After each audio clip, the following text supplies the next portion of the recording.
La confusion du message et du messager, l'art de la manipulation des mots.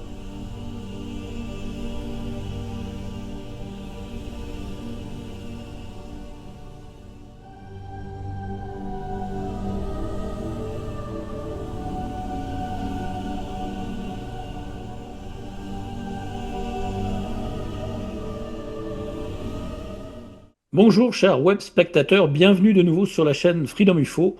Vous êtes au bon endroit pour comprendre le sujet qui va venir. Je vais vous présenter le sujet de mon nouvel article qui est crucial pour comprendre les tenants et aboutissants de cette réalité. Il s'intitule La confusion du message et du messager, l'art de la manipulation des mots.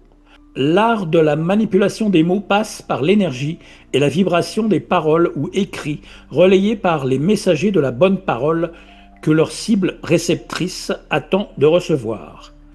Il est très important d'avoir pris connaissance de deux de mes précédents articles avant de s'avancer plus profondément dans celui-ci, mais vous pourrez le faire à la fin de cette vidéo.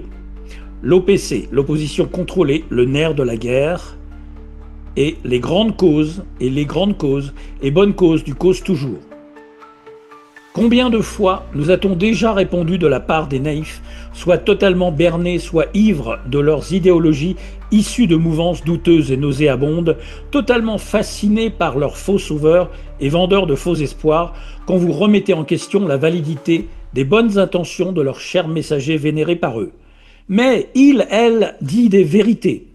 C'est le message qu'il faut voir, pas le messager. Si ça peut réveiller quelques personnes, c'est toujours ça de prix. Mais réveiller qui et à quel prix pour servir quelles énergies?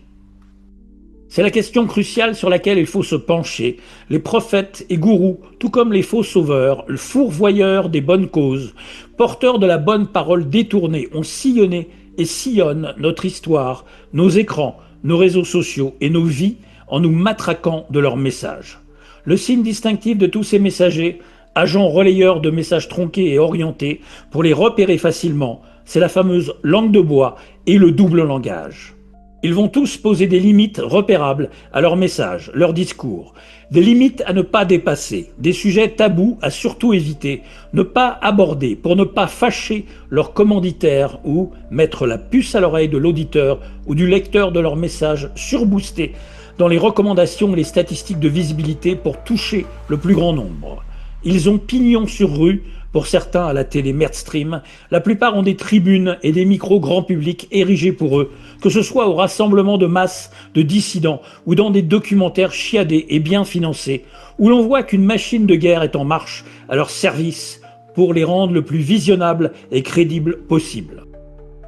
Ils ont généralement le chic, le talent et surtout le soutien du système pour se victimiser. Certains vont même jusqu'à organiser leur propre arrestation, leur harcèlement ponctuel par la justice, ce qui par ailleurs porte préjudice aux vrais résistants réellement poursuivis et victimes d'abus de pouvoir de la magistrature franc-maçonnique au service de la République eugéniste sans limite. Cet article, évidemment, ne s'adresse pas à celles et ceux qui considèrent que toute information officielle, BF Merde, LCI, CFake News, France Infox, etc. est la seule vérité inaltérable et incontestable, ni celle des médias dits alternatifs qui font du chiffre à chaque publication qui sont mises en avant par les bots de recherche. RFK, Junior, Snowden, Assange, Sud Radio, Berkoff, le sioniste, Boutry, Idrissa Berkane, le franc-mac Poulain Nathalie, Didier Gardasil Raoult et Fouché, les fans de la Fondation Mérieux, Jean-Dominique Michel, Christian Perron, pareil, Gardasil, Alexis Cossette, Antoine Cutita, les fans de Trump, Silvano Crota, Alexandra Orion-Caude, Philippot, Dupont-Gnagnan, Asselineau, Bob Belanca de BTLV, Juvin Brunet, Candace Owen, Diallo, Stéphane Cuvelier, Musk, Hanouna, Dimitri Legrand, Philippe Guillemant, etc. Plutôt que de vous donner tout cuit des liens et des sources pour aller vérifier mes infos que vous n'irez même pas ni croire, pour certains ni vérifier par vous-même, je vous donne quelques noms de cas d'école à creuser quand même sur ces psyops judiciaires. Fourtillan, Rémi Daillet-Widman, Alain Soral, Dieudonné, Damien Tarel, quelques meneurs gilets jaunes, acteurs de crise, Olive, Francis Lalanne, etc. Ils sont légion.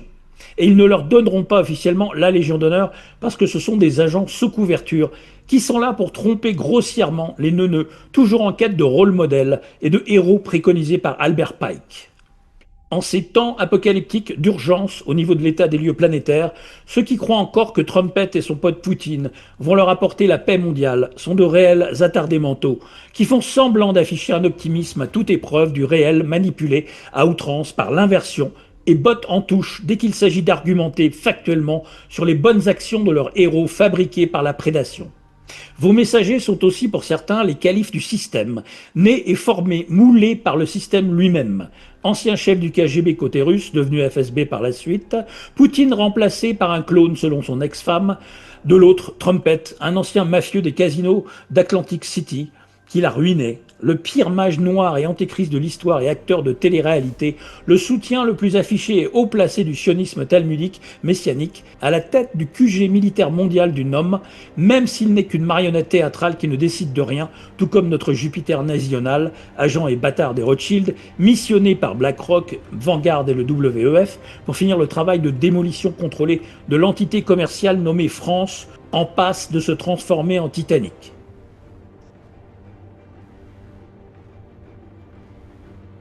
On arrive à un niveau de discernement pour débiles profonds qui nous vendent encore et toujours du trust planned, faites confiance au plan, dans la dissonance cognitive la plus énorme, tandis que tout accord de pseudo-paix factice est conclu de façon unilatérale pour bénéficier aux intérêts des pires criminels de guerre de la planète. Ça fait des années de promesses avec tout l'inverse en toile de fond réelle. La guerre c'est la paix et la paix factice c'est la guerre en continu pour ces démons. La preuve est dans l'application de leur plan sur le terrain. Tous ces apôtres du mais, je les connais personnellement, ces gens accusés à tort et sans preuve, utilisent le double langage en retournant l'arme du discernement contre ceux qui dénoncent ces tactiques d'infiltration du message par les messagers, agents de la matrice, directement inspirés de la stratégie bolchevique de l'opération Trust. L'opération Trust, tout d'abord le mot trust, confiance en français, est particulièrement apprécié de nos dirigeants. Voici quelques exemples où l'on retrouve ce mot orwellien.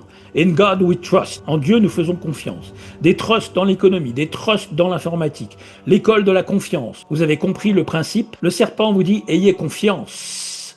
Ceci dit, revenons au sujet qui nous intéresse. Laissez-moi vous parler d'un des plus grands pots à miel de l'histoire. L'opération Trust. Trust est une opération psychologique qui a eu lieu dans les années 1920 lors de la prise de contrôle soviétique par les communistes. Le but de cette opération secrète, identifier et neutraliser la résistance. Cette opération de contre-espionnage bolchevique fut menée de 1921 à 1926. Elle visait principalement à neutraliser toute opposition éventuelle. Il s'agissait de dénicher les résistants en créant la fausse rumeur qu'un groupe puissant de chefs militaires s'était organisé en catimini pour stopper la prise de pouvoir des communistes. Vous pouvez voir ici une ressemblance frappante avec QAnon et Trust Plan. En s'appuyant sur les influenceurs des réseaux sociaux pour créer une opposition contrôlée, cette opération nous fait miroiter l'existence d'une puissante organisation anti-mondialisme. On ouvre le pot à miel et on attrape toutes les abeilles qui s'y collent. Êtes-vous tombé dans le panneau? Parfois, il faut tuer l'ego pour l'admettre. Vous pourrez lire de mon article un extrait de l'opération Trust des pages 13-14 du livre du transfuge soviétique Anatoly Golitsyn. La carte Trump, la Trump Card, la grande trumperie de la carte atout. Trumper son monde, l'autoproclamé père des vaccins qui a contribué avec son opération Warp Speed à trucider, mutiler et stériliser une grande partie de la population américaine, tandis que sa communication contradictoire tente de le faire passer pour un anti-vax, même s'il blâme le Tylenol comme cause d'effets secondaires comparables à ceux de ses précieux vaccins. You know what? I believe totally in your freedoms. I do. You got to do what you have to do. But I recommend take the vaccines. I did it. It's good. Take the vaccines. But you got, no, that's okay. That's all right. You got your freedoms. But I happen to take the vaccine. If it doesn't work, you'll be the first to know. Okay? Même tactique que RFK Jr. Ces deux-là se félicitent avec Bourla chez Pfizer de leur accord pour soigner le cancer qu'ils ont provoqué et accéléré en masse avec leur poison. T'as Trump qui fait cet accord avec Pfizer. Donc Pfizer conclut un accord de 70 milliards de dollars avec les États-Unis pour étendre son empire désastreux de l'ARN messager et faire baisser le prix des médicaments. Un accord entre guillemets historique offre à Pfizer une couverture parfaite pour élargir sa plateforme d'ARN messager. en balayant sous le tapis la traînée de morts et de destruction qu'elle laisse derrière elle. Pfizer s'est vanté, et c'est grâce à cet accord, Pfizer peut se concentrer pleinement sur la livraison de la prochaine génération de traitements, dans des domaines comme l'oncologie, l'obésité, le vaccin et l'inflammation et l'immunologie. Après des blessures catastrophiques, des décès et des invalidités liées à ces produits Covid, Pfizer n'est pas puni. Il est récompensé, protégé, propulsé vers une croissance encore plus massive. Voilà ce que je lis dans l'article qui a publié cette vidéo que vous voyez. Donc c'est la douche froide. C'est la douche froide et ça nous interpelle sur nos interprétations, je dirais, bac à sable que nous faisons d'une part de la politique, des élites qui nous gouvernent ou des marionnettes qui nous gouvernent et des enjeux stratégiques. Il pousse la numérisation de la médecine pour mener à la surveillance de masse avec le plan Palantir de flicage des citoyens qui conduira tout droit à l'identité numérique et le crédit social à venir.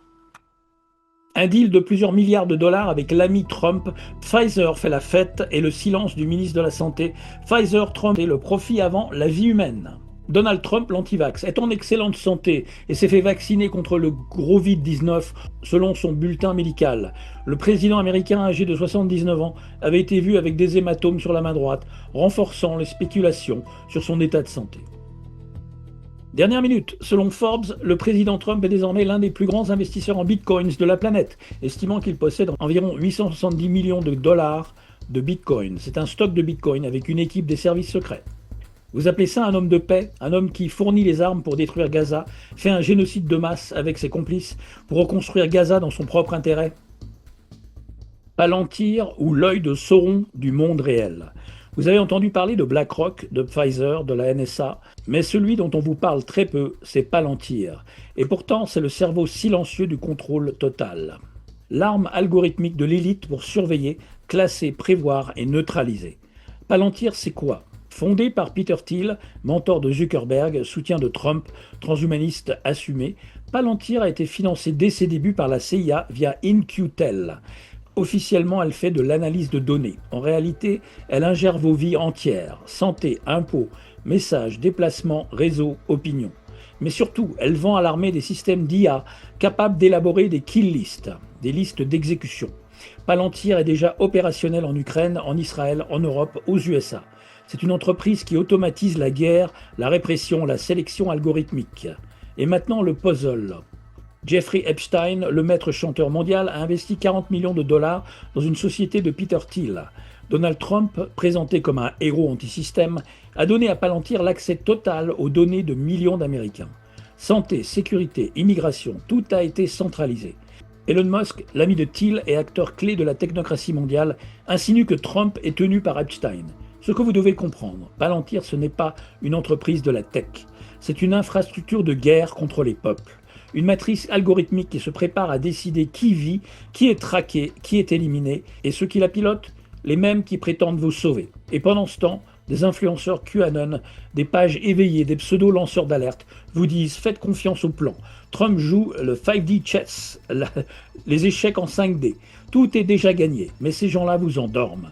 Ils nient la réalité, brouillent le discernement, protègent l'image d'un homme impliqué dans l'appareil de surveillance totalitaire qu'il prétend combattre. Ils sont les idiots utiles ou les agents inconscients du nouvel ordre algorithmique. La vérité, c'est celle-ci. Trump a livré vos données à Palantir. Palantir a été financé par les milieux liés à Epstein. Musk joue un double jeu permanent et QAnon vous maintient dans une hypnose spirituelle pendant que la structure se met en place. Ceux qui disent Trust Plan sont les derniers remparts du mensonge. La vraie guerre, c'est celle contre la conscience. Et Palantir, Trump, Musk, Q en sont les soldats, les architectes ou les écrans de fumée. Le génocide, c'est la paix, nous dit Trump. Le génocide, c'est la paix, dit Trump pour féliciter Netanyahou, exemple typique de novlangue dénoncé par George Orwell dans 1984, tout comme l'esclavage, c'est la liberté ou l'ignorance, c'est la force. Deux slogans qui s'appliquent si bien à notre actuelle condition. La phrase « La guerre, c'est la paix » est un slogan du parti dans 1984 de George Orwell et elle illustre le concept de double pensée, double think en anglais. Ce terme désigne la capacité à accepter simultanément deux croyances contradictoires comme vraies, imposées par le régime totalitaire pour manipuler la réalité et les esprits. 1984, roman dystopique et prophétique, malheureusement nous sommes en plein dedans.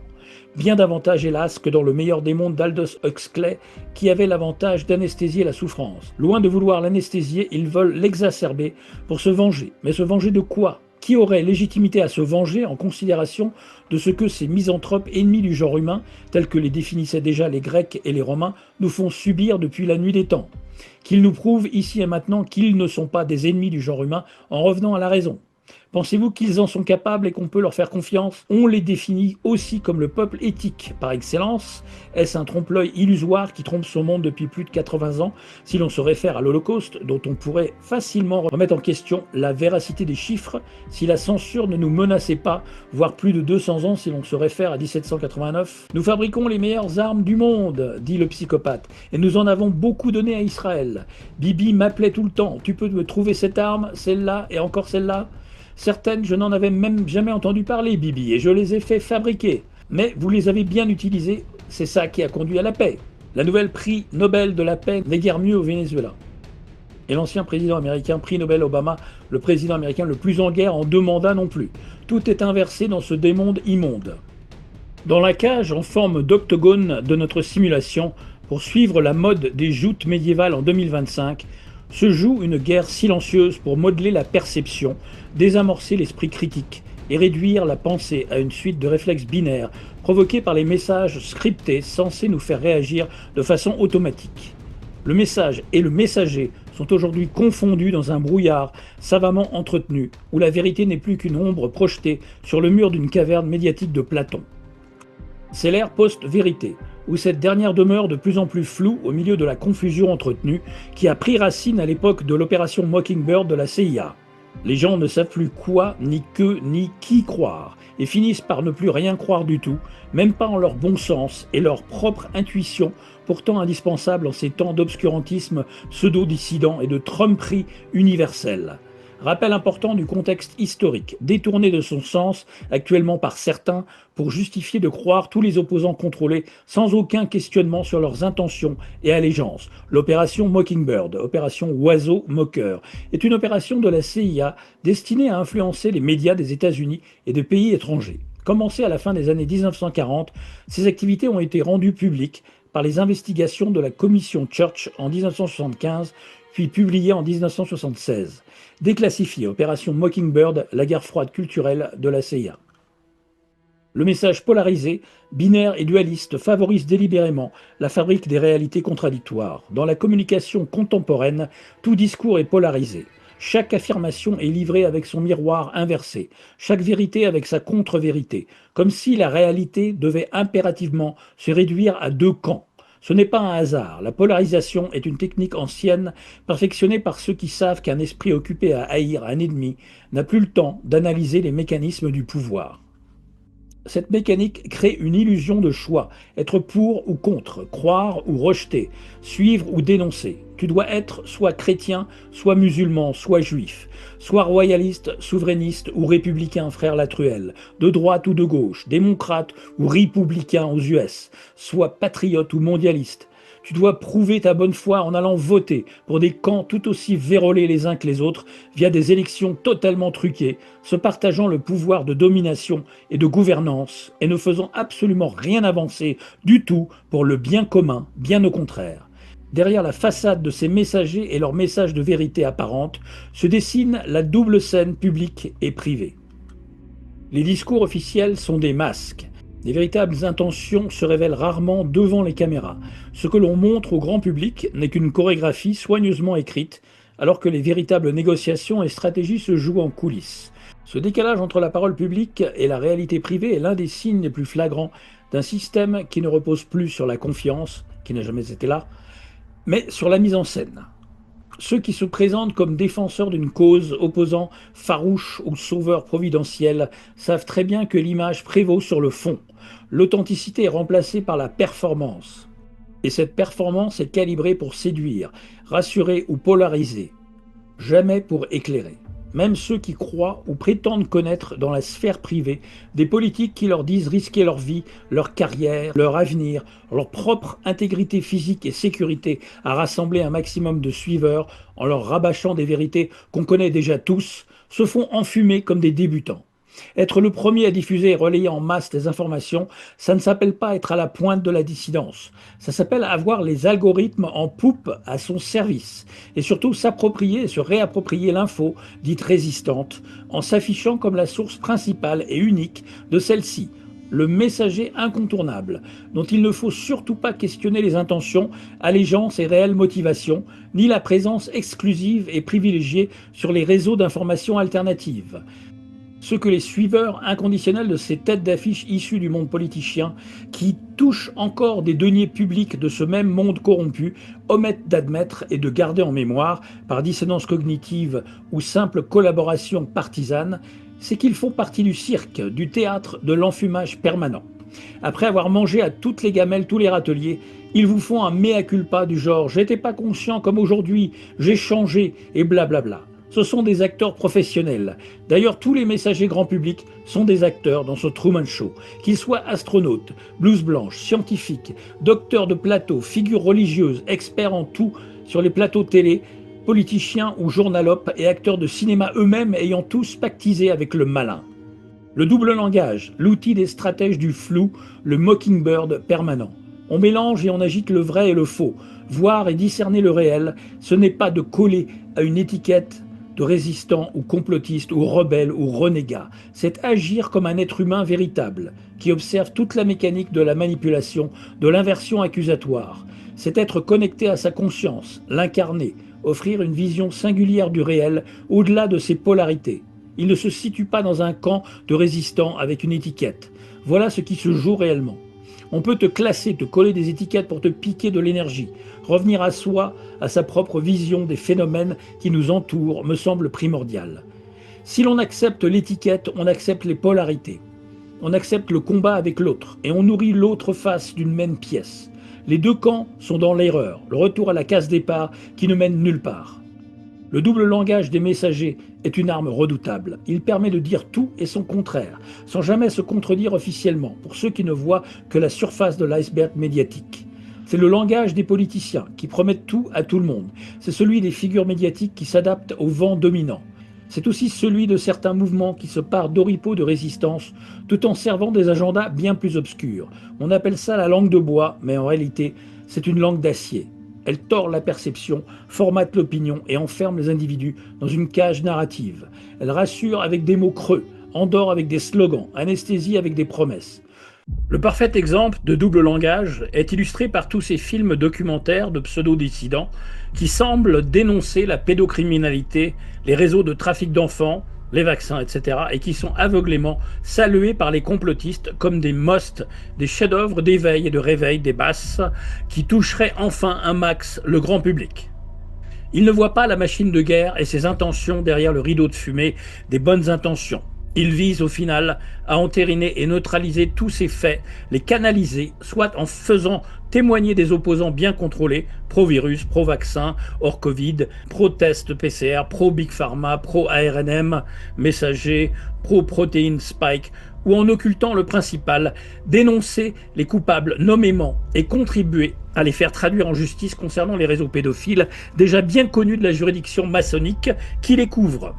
C'est aussi une technique pour accentuer, augmenter leur niveau de torture et leur emprise toute puissante, l'emmener à un degré différent en révélant leur méthode, divulguer ce qu'ils nous font via leurs agents missionnés pour le faire, alors qu'auparavant, ils camouflaient et censuraient un maximum tous ces sujets. Plus de gens savent ce qui s'y intéresse, juste assez pour faire croire que tout va bouger. Tant que ce sont leurs propres réseaux qui divulguent l'information sur ces mêmes réseaux de trafic d'enfants, ils en permettent la diffusion, tout en mettant en scène une censure de leur diffusion, tout comme ils mettent en scène leur arrestation ou menace.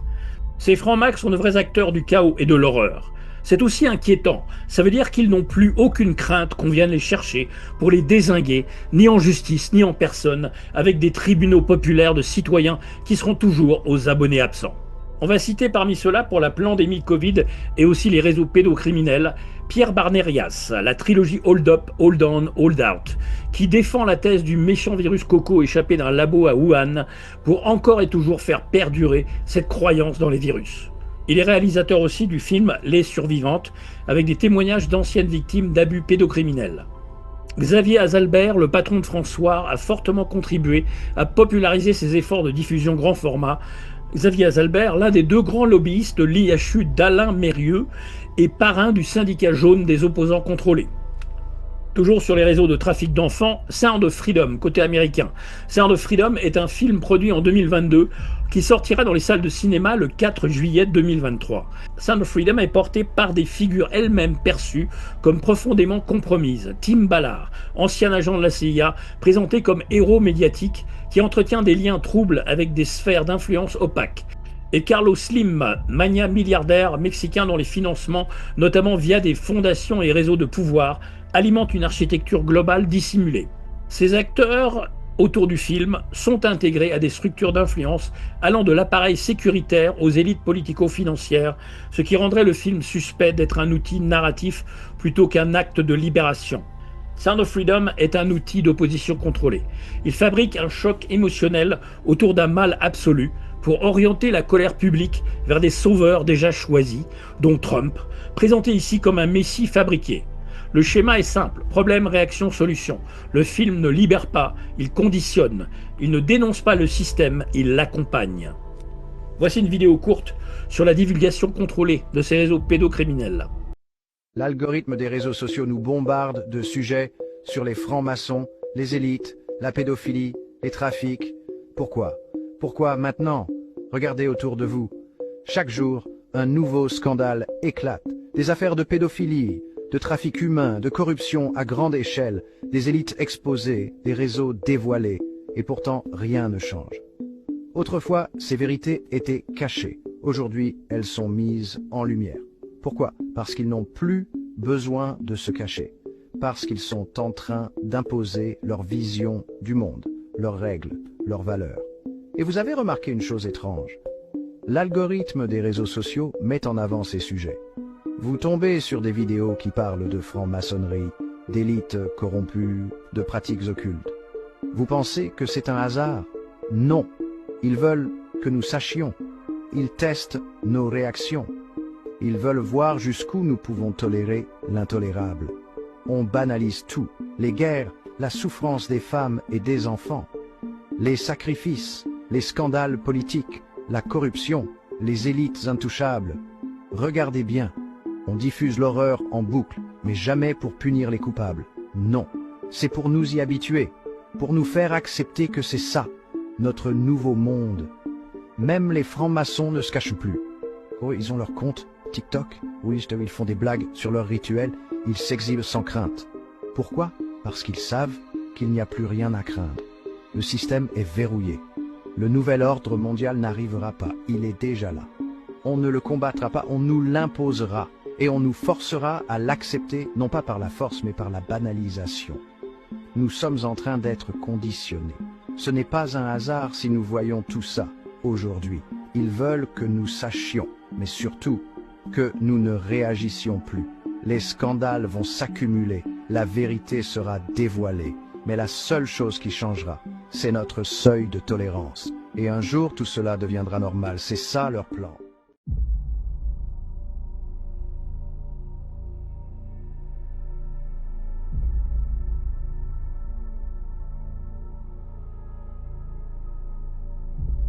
Idem pour les avocats qui montent des dossiers n'ayant aucune chance d'aboutir par vice de forme, etc. et qui garantissent qu'aucun réel procès ne puisse avoir lieu tout en faisant croire aux dissidents que quelqu'un est en train de régler le problème pour eux avec l'argent de leur adhésion.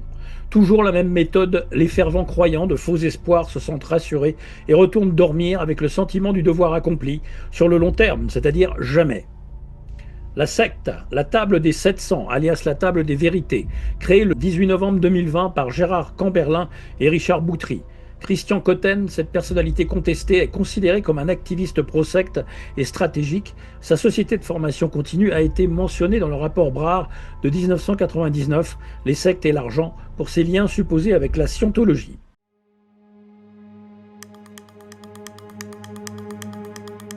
Le sujet de l'agent double virologue grand spectacle, imbu de lui-même, avec un ego de la taille de sa complicité avec les lobbies pharmaceutiques, Didier Raoult, excellemment exposé par Alain Scholert, est un vrai cas d'école à ciel ouvert d'hypocrisie blattante et affichée, car il est toujours vénéré, respecté et cité par d'innombrables pseudo-réveillés et éveillés qui font toujours semblant de n'avoir pas saisi son rôle d'enfumeur patenté. Ce Raoult entraîne dans son sillage toute une flopée de faux résistants qui font toujours la une des réseaux du syndicat jaune, les opposants contrôlés et donc faux messagers de la vérité ou vrais messagers du mensonge, avec des personnages comme Louis Fouché, Christian Péronne, Jean-Dominique Michel, etc. Le but ? Toujours faire croire à la validité du méchant Covid, même si des millions ont compris l'arnaque, de celle des dangereux virus sauvés par la secte eugéniste pasteurienne, donc valider les vaccins hors celui du C19 et nous emmener vers la version française du MAHA de Trump aux US, en Europe. Rendre l'Europe en meilleure santé, en empoisonnant les peuples à mort et en les stérilisant. Des gestes symboliques et signes maçonniques de ces odieux personnages adeptes de la traîtrise suprême qui doivent signifier publiquement leur appartenance à leur maître franc-mac ne nous trompent pas quand on sait les percevoir, les identifier comme autant d'aveux de complicité à la secte fourbe, même plus dissimulée dans la Macronie exacerbée en toute impunité. Le MAHA européen, Make Europe Healthy Again, le MEHA, est présenté par Louis Fouché et Christian Péronne, deux des plus influents parrains du syndicat jaune. Didier Raoult a-t-il exprimé des regrets quant à ses prises de position sur cette injection expérimentale incertaine ? Suite à cette question essentielle posée par Deconnect Jason, c'est son pseudo sur Twitter X, Alain Scholert s'est permis le commentaire suivant en étendant le spectre de la question à l'ensemble des actions scandaleuses assumées par le prétendu médecin résistant marseillais. Jamais la moindre excuse n'a été exprimée par Didier Raoult. Le médecin retraité, Raoult, n'a jamais exprimé le moindre regret, ni la moindre excuse pour avoir fait la promotion agressive des injections de garde d'asile sur les ados, appelé à faire sanctionner les lanceurs d'alerte qui dénoncent les graves effets de ce poison anti-HPV, fait la promotion des injections obligatoires de l'antigrippe sur les soignants, appelé à faire injecter le vaccin contre la grippe sur les enfants pour protéger les anciens, appelé à faire injecter plus de 15 millions de citoyens contre le Covid, dont les centaines de milliers de jeunes femmes désireuses de porter un enfant alors qu'ils le savaient dangereux pour elles, avoir terrorisé les femmes enceintes en leur disant qu'elles étaient plus en danger que d'autres personnes face au gros vide, alors qu'ils ne disposaient d'aucune étude indépendante démontrant cette ineptie, avoir fait la promotion de l'utilisation massive des tests et de l'isolement des personnes testées positives, même sans symptômes, avoir omis de rappeler lors de ces centaines de déclarations publiques qu'il était en conflit d'intérêts avec les industriels Mérieux et avec la transnationale Eurofins Biomnis au cours de la pandémie de tests qui a rapporté des milliards d'euros à ces industriels. Déguisé en médecin résistant, Didier Raoult continue, malgré ce qui précède et qui est parfaitement démontré, par exemple dans les publications d'Alain Scholert, vidéo à l'appui, à être soutenu par l'ensemble du syndicat jaune, c'est-à-dire par Christian Péronne, Xavier Azalbert, Sylvano Trotta, Louis Fouché, le haineux, et son club de scientifiques dépendants de l'IHU des industriels Mérieux, Idriss Aberkane, le franc-mac, André Berkoff, le sioniste, Clémence Zemmour et Knafo Oudiakova, Jean-Dominique Michel, Richard Boutry et leurs complices de la fausse dissidence. Pour le syndicat jaune, quand c'est le médecin Didier Raoult, en conflit d'intérêt avec le réseau des industriels Mérieux, Merck, Pfizer et Moderna, qui dit que ces vaccins obligatoires sont efficaces et ne présentent aucun risque, ça passe crème. Voir l'extrait vidéo. Moi, je n'ai pas de religion thérapeutique, j'essaie de trouver ce qu'il y a de mieux. On trouve aussi que les gens qui sont vaccinés, parmi la moitié chez qui nous avions sur 15 000 personnes sur qui nous avions toutes les données, meurent moins que ceux qui ne sont pas vaccinés. Et ça, c'est vrai.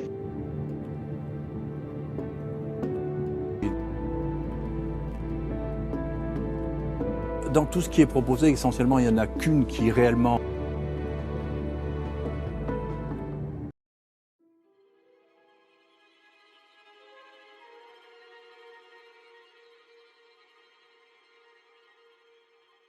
Ariane Bilran normalienne française, psychologue clinicienne, docteur en psychopathologie que j'ai interviewé plusieurs fois, a écrit cet article très parlant sur le mouvement des messagers infiltrés pour tromper, l'opposition contrôlée ou le syndicat jaune. Il existe bien une opposition fabriquée et contrôlée. Ariane part du constat qu'un pouvoir autoritaire ou totalitaire peut anticiper la résistance populaire et la fabriquer ou la contrôler. Elle qualifie cette résistance autorisée de syndicat jaune, un terme emprunté à la tradition syndicale, mais ici détourné. Ce syndicat ne défend pas les intérêts des travailleurs, mais sert le pouvoir en place. Les fonctions du syndicat jaune, canaliser les colères. Ce syndicat jaune regroupe les mécontentements dans une seule opposition apparente, mais sûre pour le pouvoir. Orienter les revendications vers des sujets sans danger. Elle explique que les revendications portées par cette opposition contrôlée peuvent être des sujets superficiels, l'heure de pause, le menu du repas à la cantine, plutôt que des actions réellement menaçantes pour le pouvoir. Cartographier les opposants. En concentrant les gens dans cette opposition autorisée, le pouvoir peut identifier et classer les dissidents dangereux pour mieux les neutraliser. Les stratégies de manipulation, la médiatisation. Ariane évoque la stratégie de créer des leaders charismatiques, cultivés, intelligents, qui seront valorisés dans les médias comme des figures de résistance crédibles, alors que derrière eux, il y a une totale manipulation. L'infiltration, elle décrit des techniques d'infiltration. Des agents du pouvoir peuvent prendre des postes stratégiques dans cette opposition pour manipuler de l'intérieur, recueillir des informations, cartographier les opposants ou semer la division. Le chantage.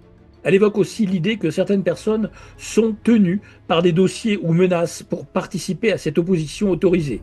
S'ils ne se soumettent pas, leur sort sera bien pire. La substitution. Ariane parle de la création de figures avatars, des leaders médiatiques qui ressemblent à la résistance, mais qui orientent le message vers un non-agir, une opposition inoffensive, des slogans attrayants, mais qui ne remettent pas en cause les sphères de pouvoir. Les menaces et l'intimidation. Des tactiques d'intimidation peuvent être employées, contrôles fiscaux, fermeture de comptes, harcèlement, menaces, voire agression pour faire plier des opposants ou des agents infiltrés s'ils menacent de dévoiler la manipulation. Elle suggère que l'opposition intègre, véritable dissidence, peut être effacée ou marginalisée quand elle devient gênante pour ceux qui contrôlent cette résistance autorisée. Le but ultime, la finalité de ce syndicat jaune est double. Donner l'illusion d'une opposition crédible et large tout en neutralisant ou en identifiant pour neutraliser les véritables résistants ou dissidents intègres. Elle met en garde contre une révolution ou un renversement qui peut être faussé. Même si les chefs de cette opposition semblent contestataires, ils peuvent en réalité travailler pour le maintien du système en jouant le rôle de fausse rupture. Un bel exemple ici en vidéo, le franc-maçon Michel Onfray qui appelait à vacciner nuit et jour. Combien le considèrent encore aujourd'hui comme un dissident au pouvoir central alors qu'il passe souvent sur les chaînes d'infos mainstream ? Je suis très heureux de voir les Français revenir un peu à la raison et vouloir se faire vacciner. Je trouve ça formidable parce que, en gros, la chose est très simple, c'est ou le confinement ou la vaccination. On est vacciné ou confiné. On peut pas dire on veut les deux ou on veut pas les deux. C'est-à-dire que les gens sont contre les vaccins et puis après ils râlent parce qu'il n'y a pas assez de vaccins. Bon, donc je me dis il va falloir choisir un peu ce qu'on souhaite. Et moi qui suis un enfant de l'école républicaine, j'ai appris Pasteur, j'ai appris la génération spontanée chez Aristote, etc. Enfin, normalement on devrait connaître tout ça. Et maintenant les gens y vont très bien. Je suis très heureux. Sauf que je me dis quand je vois un papy qui essaie de bricoler son rendez-vous sur Internet, qui obtient ça après avoir passé la journée sur son clavier, etc., et qui ne peut pas être vacciné, je me dis mais c'est pas possible. Si vraiment on veut que tout reprenne et tout le monde doit vouloir que tout reprenne. Je veux dire, les commerçants, les bistrotiers, les restaurateurs, les concertistes, tout le monde a besoin de reprendre le travail. Eh bien, il faut vacciner massivement. C'est-à-dire, c'est nuit et jour, c'est non-stop. Comme ça n'est pas le cas et que ça n'est pas encore non plus une question de politique de santé, eh bien on dit faites-vous vacciner, puis quand les gens arrivent en disant on voudrait se faire vacciner, on dit ah bah il y a plus, il y a pas.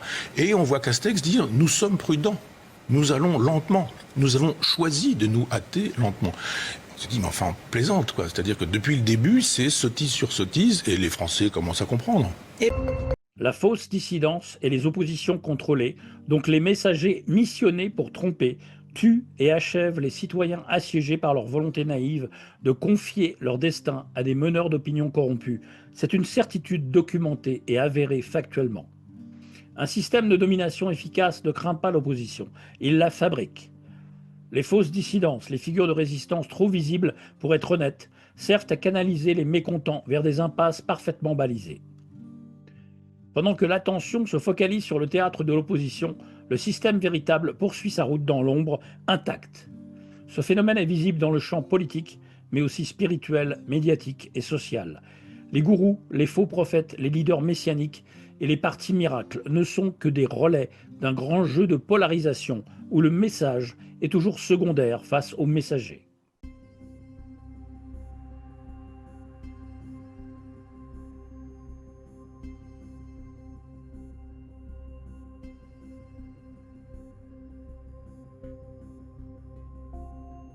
La puissance occulte des mots dans le message, c'est une prise d'otage de la pensée.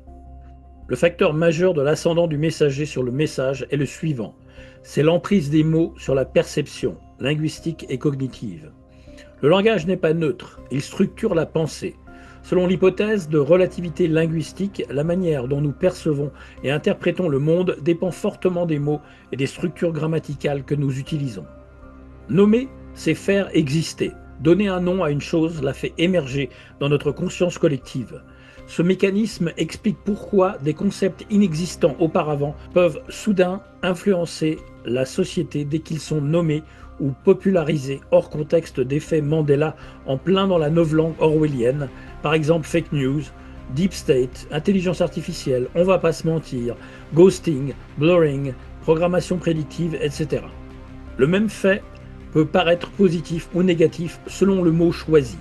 Parler d'intervention humanitaire ou de guerre ne provoque pas la même réaction émotionnelle, même si l'action est identique. On efface comme ça toute notion d'ingérence belliqueuse dans les campagnes génocidaires et guerrières de nations qui combattent l'axe du mal en allant bombarder des millions de civils pour leur apporter et non imposer leur concept de démocratie, les innombrables guerres d'ingérence américaine dans le monde, les horreurs d'Israël à Gaza, etc. Répéter pour imprégner. Un mot ou une formule répétée suffisamment deviennent une réalité psychologique, un phénomène utilisé en propagande, publicité et rhétorique politique. La symbolique et l'impact culturel de l'orthographe. To spell, épeler et jeter un sort. En anglais, le mot spell a un double sens. Épeler une lettre après l'autre ou jeter un sortilège. Ce n'est pas une coïncidence isolée. Dans de nombreuses traditions, prononcer ou écrire un mot est perçu comme un acte de pouvoir. Dans les traditions anciennes, Égypte, Grèce, tradition hébraïque et médiévale, connaître le nom véritable d'une chose donnait un pouvoir sur elle. Le mot incantation vient du latin incantare, chanter dans, une façon d'imprégner la réalité de l'intention verbale. Dans la rhétorique moderne, cela survit sous des formes plus subtiles. Slogans, mantras publicitaires, storytelling politique. Quand vous épelez, to spell, vous activez un mot. Quand vous jetez un sort, to cast a spell, vous orientez une perception. La frontière entre les deux se brouille dès qu'un discours est intentionnellement construit pour envoûter, séduire ou manipuler.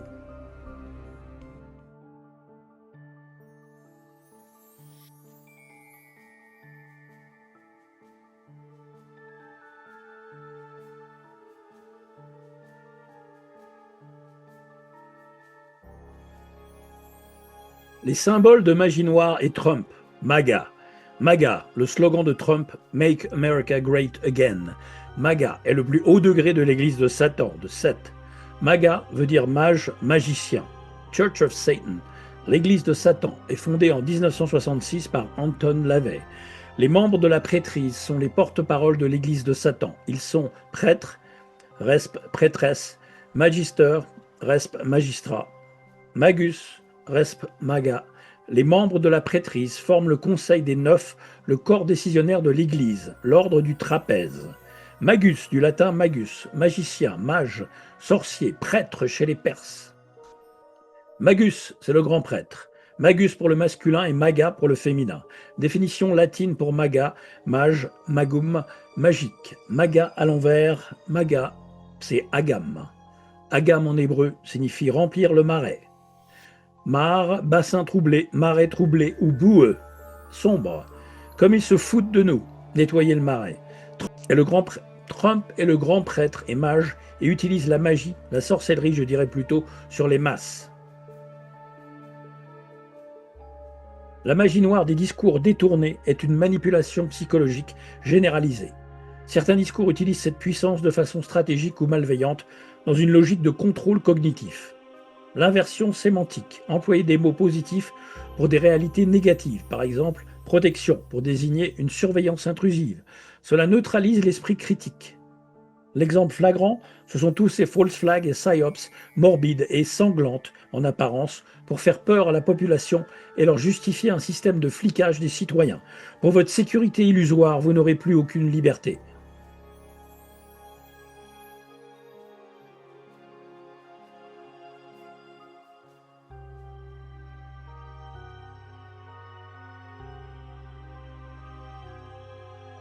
La magie noire des discours détournés est une manipulation psychologique généralisée. Certains discours utilisent cette puissance de façon stratégique ou malveillante dans une logique de contrôle cognitif. L'inversion sémantique, employer des mots positifs pour des réalités négatives. Par exemple, protection pour désigner une surveillance intrusive. Cela neutralise l'esprit critique. L'exemple flagrant, ce sont tous ces false flags et psyops morbides et sanglantes en apparence pour faire peur à la population et leur justifier un système de flicage des citoyens. Pour votre sécurité illusoire, vous n'aurez plus aucune liberté. L'identité numérique en est l'ultime outil de contrôle. Planète 360, Jordan Peterson prévient, l'identité numérique ouvrira la voie à un régime totalitaire si complet qu'il ferait passer 1984 de George Orwell pour un pique-nique. En Chine, si une caméra vous surprend à traverser en dehors des clous, le système d'identité numérique vous condamne automatiquement, retire l'amende de votre compte bancaire et fait baisser votre score social. Et si ce score tombe trop bas, vous ne pouvez plus acheter une boisson à un distributeur, ni prendre le train, ni même quitter votre ville de 15 minutes. Ce que Peterson décrit n'est pas un futur hypothétique. C'est le modèle qui inspire déjà les technocrates occidentaux. Sous couvert de sécurité et d'écologie, il prépare un système où chaque geste, chaque mot, chaque achat devient une donnée sanctionnable. Un monde où l'erreur n'existe plus parce que la punition est automatique.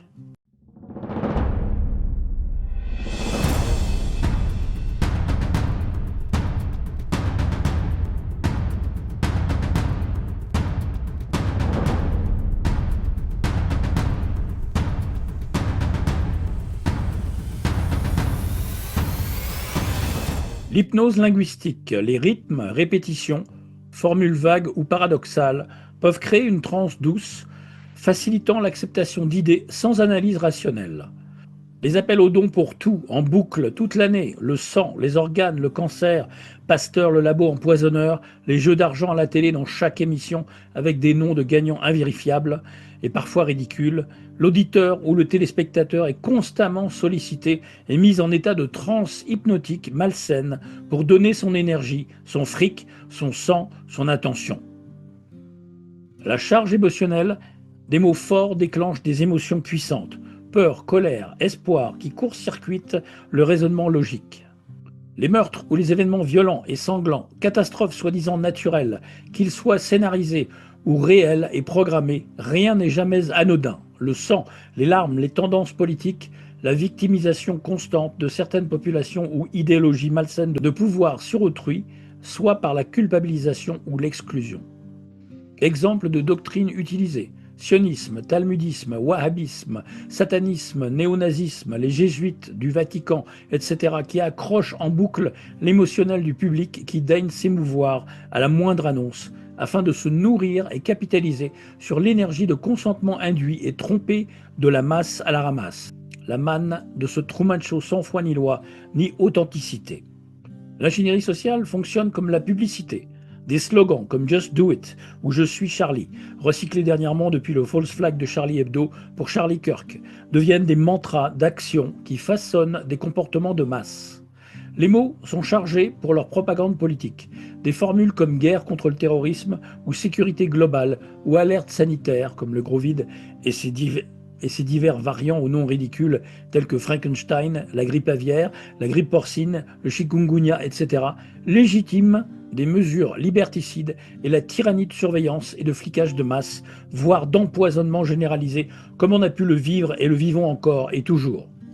Sur les réseaux sociaux, on assiste à un bombardement permanent de hashtags et de mots viraux, de formules putaclic qui amplifient les émotions collectives et les réactions des suiveurs et redéfinissent rapidement le sens des choses.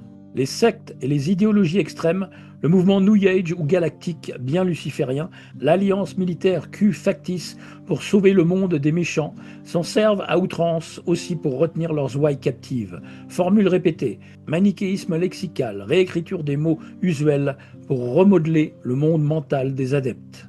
L'ambiguïté contrôlée, c'est laisser un message ouvert à plusieurs interprétations qui crée une zone grise propice à la projection du public. Un procédé fréquent dans les discours extrêmes ou sectaires. C'est cette utilisation du langage pour envoûter la pensée collective que certains qualifient symboliquement de magie noire verbale. Moralité, en guise de conclusion sur le degré de toxicité de ces messagers de la parole inversée, plus vous passez des heures à tenter de déchiffrer ou de gober de façon hypnotique les informations manipulées par des messagers mal intentionnés, payés par nous, les contribuables, que ce soit les opposants contrôlés ou les médias officiels qui vous mentent H24, BF Merde, LCI, Connews, France Infox, etc. À chaque minute, heure, journée que vous passez à écouter et visionner ces messagers du malheur et du mensonge, même d'un œil ou d'une oreille, vous vous empoisonnez, vous intoxiquez, vous piétinez votre semblant de libre arbitre déjà bien entamé, vous vous éloignez volontairement de la moindre vérité argumentée, factuelle, confirmée par vos recherches aux abonnés absentes. Comme article de référence incontournable sur la puissance occulte des mots et du langage, je vous recommande celui de Wayne Bush, intitulé « Orthographe, nous éplons des mots pour prononcer une peine ou un terme de prison ». En anglais évidemment. J'ai proposé un travail d'analyse des paroles inversées dans mon émission avec Wayne Bush en 2018 qui semble également pertinent pour cet article. Wayne Bush sur DTV, invocation, inversion de paroles et expérience de lecture, comment les mots à l'envers peuvent transformer notre réalité. Inversion de paroles, une fois joués à l'envers, de nombreux mots ont un sens différent. Comment les mots à l'envers peuvent transformer notre réalité. Expérience de lecture de l'autre côté du miroir. Tout est détaillé à l'écrit sur la page de Wayne, en anglais bien sûr. Interview par Mark Gray, Speech Reversals. Pour sortir du brouillard, il suffit d'utiliser le discernement comme arme de résistance. La première victoire contre cette mécanique n'est pas spectaculaire, elle est intérieure. C'est la capacité de distinguer le contenu du contenant, le message du messager. C'est refuser de se laisser hypnotiser par le ton, le charisme ou la mise en scène pour revenir à l'analyse des faits, des contradictions et des actes. Cela ne veut pas dire croire aveuglément à l'inverse de ce qui est dit. Cela signifie redevenir un sujet pensant et non un simple consommateur de récits scriptés. Le destinataire est à la fois la cible du messager et du message. Les modalités d'action et les caractéristiques occultes et efficientes du messager et du message face à ces possibilités ou risques ou menaces, comment le destinataire peut-il se prémunir? En conclusion, il nous faut reprendre la maîtrise du sens des mots et des actes, comparer la sphère privée et publique de chaque messager qui vous semble important. L'attitude dans la vie quotidienne du messager est-elle conforme au message public qu'il diffuse?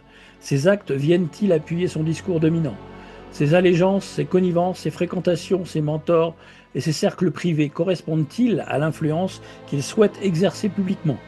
S'est-il contredit auparavant? A-t-il changé de direction, de discours au gré du vent, de la girouette médiatique? Et comment le justifie-t-il?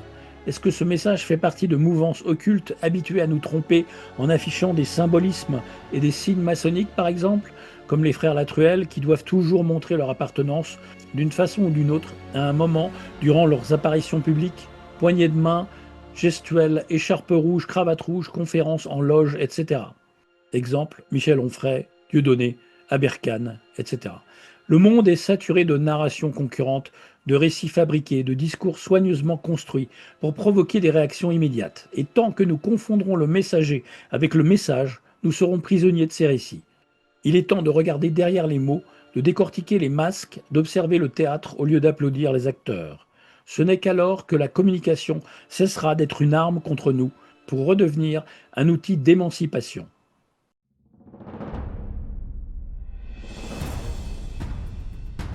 Afin de sortir de l'emprise, quels sont les antidotes possibles? Pratiquer le bon sens verbal, questionner les mots employés, qui les emploie et pourquoi. Décoder les cadres rhétoriques, comprendre la structure derrière la formule. Élargir son vocabulaire, plus on dispose de mots, moins on dépend des cadres imposés par d'autres. Observer ses émotions. Si un mot déclenche une réaction forte, c'est souvent qu'il a été calibré pour cela, dans l'intention de produire du louche. C'est un trigger, un déclencheur émotionnel. Les mots et les intentions dont ils sont chargés sont des sortilèges jetés à notre perception. En résumé, les mots sont des vecteurs d'énergie cognitive et émotionnelle. Mal utilisés, ils peuvent enfermer la pensée. Bien employés, ils libèrent et éclairent. La coïncidence entre spell et sortilège traduit une intuition universelle. Parler, c'est agir sur la réalité et donc sur les consciences. Platon disait « Si tu veux contrôler le peuple, commence par contrôler sa musique ». Dans la République, un dialogue didactique par excellence, la République expose le versant le plus célèbre de la pensée. Comme un certain messager politique récent et corrompu qui parlait de « celui qui a les micros est en position de force pour commander », sous-entendu les autres qui n'avaient aucune exposition médiatique, fermez vos gueules. C'est d'ailleurs le même principe dans la fausse dissidence, les pseudo-têtes d'affiche résistants qui sont des agents infiltrés pour canaliser la moindre révolte et basculement ou détourner l'attention des vrais sujets qui fâchent. Les plus en vue sont boostés par les algorithmes au service de la matrice, du système. Les pseudo-têtes d'affiche résistants qui sont des agents infiltrés pour canaliser la moindre révolte et basculement ou détourner l'attention des vrais sujets qui fâchent, les plus en vue sont boostés par les algorithmes au service de la matrice, du système. La machine de guerre derrière eux les aidera à produire des conférences, des vidéos, des discours savamment structurés, financés, élaborés et marketés, afin d'attirer et rassembler un maximum de suiveurs, de fervents, de croyants, prêts à les défendre bec et ongles, tellement ils sont sous l'emprise de leur secte ponctuelle ou leur sac de promesses et leurs projets officiels sur le long terme. Certains s'affichent en mouvement politique. Pour les reconnaître, ils ont tendance à se produire ensemble, former des clans de messagers qui pensent pareillement. Généralement, ils sont peu parasités et harcelés par la censure, sauf quand ils la mettent en scène pour se victimiser et paraître aussi authentiques que ceux qui rament niveau visibilité avec leur vérité dérangeante. Problème, réaction, solution. Ce schéma simplifié de la dialectique hegelienne est utilisé dans certains discours politiques ou stratégiques comme suit. Problème, thèse, créer ou mettre en lumière une crise ou une menace. Réaction, antithèse, la population réagit. Peur, colère, demande d'action. Solution, synthèse. Les autorités ou décideurs proposent une solution qui, souvent, était planifiée à l'avance ou sert certains intérêts. C'est la base même de l'analyse des stratégies de manipulation de l'opinion publique. Un schéma utilisé en boucle via des mises en scène pour les médias, financés par les États et les politiques. L'Open Society de Soros, la CIA, le Mossad, le FSB, le MI6, la DGSE, la NSA, etc., avec des acteurs de crise et même des sociétés spécialisées qui les emploient. Une vraie stratégie militaire pour la guerre contre les peuples et surtout des récits scriptés à l'avance pour justifier l'injustifiable sans questionnement ni rejet de notre part. D'où ces false flags et psyops avérés, révélés dans l'histoire et aujourd'hui de plus en plus faciles à détecter avec l'IA à toutes les sauces, mais pour un temps seulement. Voici un exemple typique. Citons un scénario qu'on observe à chaque fois que les gouvernants souhaitent serrer la vis aux citoyens au niveau liberté et comportement. Problème. Annonce d'une forte insécurité dans les rues. Attaque low cost à l'arme blanche, il y en a toute l'année, mais ils en choisiront une seule à monter en épingle et médiatiser à outrance. Réaction. La population exige plus de sécurité, ou plutôt les médias lui suggèrent que c'est ce dont elle a besoin. Solution. Instauration de mesures de surveillance renforcées. Liberticide, un État policier qui fliquera surtout le citoyen ordinaire et pas directement les vrais criminels en liberté et au pouvoir central et pyramidal. Le destinataire des messages de ces messagers, dont une partie est réellement de bonne foi et souhaite l'informer pour changer la donne et améliorer cette réalité sordide, peut se prémunir des mauvaises intentions d'une bonne partie d'entre eux en suivant cette feuille de route ou checklist que je suggère en conclusion. Identifier les incohérences et contradictions chez le messager et son message, ses paroles et ses actes. A-t-il toujours suivi le même fil conducteur dans son discours ou dit-il tout et son contraire en enchaînant des prises de position paradoxales ou en s'alignant avec les dernières tendances, des pitchs à la mode pour racoler des suiveurs? Est-ce que son comportement privé correspond à son discours public? Sa bonne foi est-elle questionnable? Le messager utilise-t-il un pitch dupliqué chez d'autres en boucle, comme les discours copiés-collés entre hommes politiques? Cède-t-il de façon exagérée de l'IA, la grande tendance actuelle, pour asseoir ses arguments et écrire ses discours et textes presque au complet? Le messager cherche-t-il des clients, et donc par là même suite à un objectif purement mercantile? Identifiez avant tout son parcours spirituel, politique, occulte, ses cercles de fréquentation, son historique d'ascension à son statut, à qui, à quoi le doit-il, quelles réelles idées et mouvances veut-il véhiculer, a-t-il des angles morts cruciaux, ce que tout OPC opposant contrôlé montre à tous les niveaux? Ce qui devrait définir notre capacité d'observateur à discerner, c'est clairement donc de ne pas confondre, mélanger, noyer systématiquement le message et le messager, comme beaucoup le font à tout prix. Soit ils le font par naïveté, soit par complicité délibérée, par mimétisme idéologique aveugle, par inconscience, par dépit et par désespoir de trouver un leader, un sauveur, un gourou, un maître à penser, montrant ainsi leur incapacité à penser par eux-mêmes et décider de ce qui semble authentique, véridique, de bonne foi, dans les meilleures intentions pour eux-mêmes et le collectif. Les beaux messages peuvent être et sont souvent diffusés par n'importe qui, dans l'optique d'être captés par un public prêt à coller et vénérer leurs diffuseurs qui leur racontent ce qu'ils veulent entendre. C'est le propre des beaux parleurs, politiques, acteurs, poètes, auteurs, musiciens, religieux, gourous, prophètes et menteurs professionnels de tous les horizons et d'une mauvaise foi à toute épreuve. Il est essentiel de savoir distinguer le vrai messager du faux, tout comme les personnes authentiques vraies sans arrière-pensée de tromper leur prochain à des fins abusives, ni d'enrôler des membres dans leur mouvement sectaire, ou de vous coller une étiquette ou vous enfermer dans une boîte à penser en vous obligeant à choisir un camp vérolé, tout comme le camp d'en face qu'ils prétendent combattre. Le réel danger de cette langue de bois, en acier trempé et trompeur, de ce double discours, c'est de retarder le moindre effort de réelle libération du joug de la prédation, c'est de nous faire perdre du temps et nous perdre sur des voies sans issue, avec des faux sauveurs abominables et pervers, nous empêcher de nous organiser en nous divisant en partis, clans, mouvances, idéologies, afin que le haut de la pyramide ne soit jamais inquiété ni attaqué par un collectif efficace non infiltré. C'est bien pour cette raison qu'il n'y a aucune réelle opposition officielle organisée contre les gouvernants. Ils jouent tous aux chaises musicales, cachant leur Rolex devant les caméras. Ils sont tous frères 3 points dans les loges et font tous semblant de s'opposer de façon superficielle aux mesures difficiles à faire passer au peuple, diminution des retraites et de nos droits et libertés, alors qu'au bout du compte, ils sont missionnés pour laisser faire et faciliter les décisions de ces mêmes lignées de pouvoir dominantes, mondialistes et occultes à tendance pédosataniste.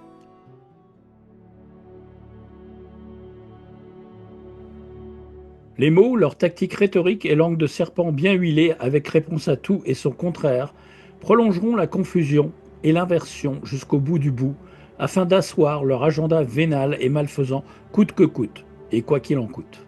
Je rappelle, l'objectif de la prédation, c'est de nous enfermer dans leur prison technologique et digitale malsaine, sous prétexte de nous faciliter la vie, de nous sécuriser, de nous protéger de la peur des attaques de chimères scénarisées, peur de la mort, de tous les cas de figure et dangers plus débiles et infantiles les uns que les autres, fausses pandémies, pollution, éco-anxiété, cyberattaques et harcèlement, crash économique, guerre, etc. Vous n'aurez plus à réfléchir par vous-même, on s'occupe de vous, ou plutôt nos data centers et nos algorithmes s'occuperont de vous et de votre note de crédit social. Je tiens à vous signaler ce système AGI-ASI, un plan obscur pour la suprématie technologique à vocation génocidaire. Le plan AGI-ASI dénonce un agenda planétaire visant à instaurer une suprématie technologique totale sur l'humanité. Les intelligences artificielles avancées couplées aux biotechnologies, à la 5G, 6G et à la robotique quantique formeront une matrice de contrôle planétaire. Ces systèmes prétendument intelligents serviront à manipuler les pensées, les émotions et la biologie même des individus.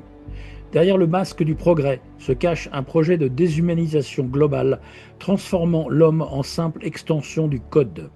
Le document, qui en atteste, accuse les élites politico-financières et les géants de la tech d'orchestrer ce basculement vers un nouvel ordre machinique et technocratique. L'AGI et l'ASI seraient les instruments d'un génocide silencieux, effacement culturel, eugénisme algorithmique, destruction du libre arbitre. Les lois sacrées et les conventions internationales seront piétinées au profit d'une science sans conscience.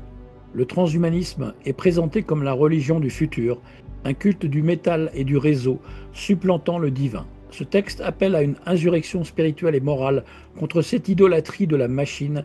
Seule une humanité éveillée, unie dans la connexion à sa conscience, la dignité et la lucidité, pourrait encore déjouer ce plan de domination algorithmique totale. Alors, vous vous sentez prêt à vous unir au moins entre quelques petits groupes de personnes de bonne volonté authentique, pour démasquer les messagers qui nous bernent à longueur d'années, de siècles, et déconstruire ce système pyramidal infernal pour stopper l'assimilation, la fusion de l'humain conscient et réel à la machine?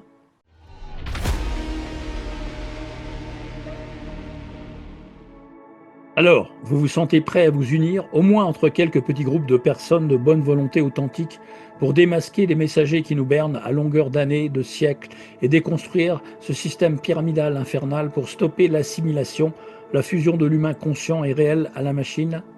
Vous n'en avez pas assez de servir de chair à canon et d'être catalogué, confiné dans des cases à penser, étiqueté par des agents Smith dans cette simulation morbide, ce jeu de télé-réalité et ferme à louche pour distraire et nourrir ces entités exo-humaines?